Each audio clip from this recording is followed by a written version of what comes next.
এই শুনো না, হ্যাঁ, আমি কয়েকটা দিনের জন্য বাপের বাড়ি যেতে চাচ্ছিলাম। কেন? এখন বাপের বাড়ি কি কেউ অসুস্থ নাকি?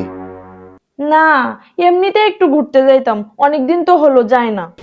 যাও মার কাছে গিয়ে বলো। মা কি বলে দেখো, মা যদি যেতে বলে তাহলে যাও। আচ্ছা ঠিক আছে।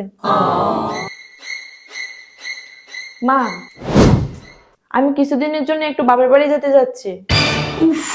ইস রে, কোমরের ব্যথাটা আবার বাড়ছে। এখন কোথাও যাওয়া যাবে না, পরে যেও। দেখতেছো না আমি অসুস্থ, ব্যথায় উঠতে পারতেছি না। সুস্থ হইলে তারপর যেও। আচ্ছা। এই কি বললো মা? মা বলছে তার কোমরে ব্যথা বাড়ছে, এখন যাওয়া যাবে না, সুস্থ হলে তারপর যেতে। আচ্ছা তাহলে এখন থাক, মা যেহেতু অসুস্থ আগে সুস্থ হোক তারপর যাই। তোমার মা কখনো সুস্থ হবে না। আমি যখন বাপের বাড়ি যেতে যাই তখনই তোমার মা অসুস্থ হয়ে যায়, এসব আমরা বুঝি না নাকি? একদম চুপ। আমার মাকে নিয়ে আর একটা বাজে কথাও বলবা না। মা যেতে মানা করছে মানে যাবা না। তোমার আজকের পর থেকে বাপের বাড়ি যাওয়া নিষেধ। যাও এখান থেকে যাও।